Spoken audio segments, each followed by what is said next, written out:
Hello mga ka-idol, maayong hapon. So mag-update na sad ko sa Akong Balay dito sa Bukid mga ka-idol nga diin na padayon gyapon nga repair ni mga orasa karon. So karon mga ka-idol, nasugda na gyud og bongbong Akong Balay diri sa Bukid.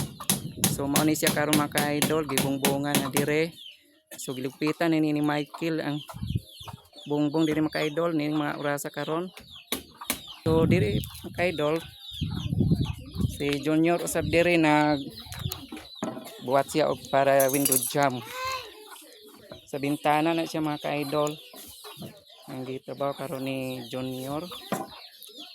Then dapita si Michael usab mo'y nag kalingaw og tawag sa bongbong og gilugpitan na karon.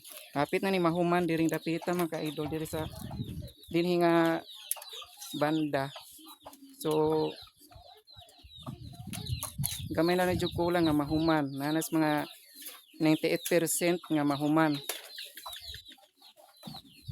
So kung mahuman na diri dapita mga ka-idol, diri na sa tubangan nga bahin. So nasugdan na din yung dapita og taod og marko og ingon man horizontal. So far mga ka-idol, mo lang na ang update diri sa Akong Balay mga ka-idol. So dang salamat mga ka-idol and God bless.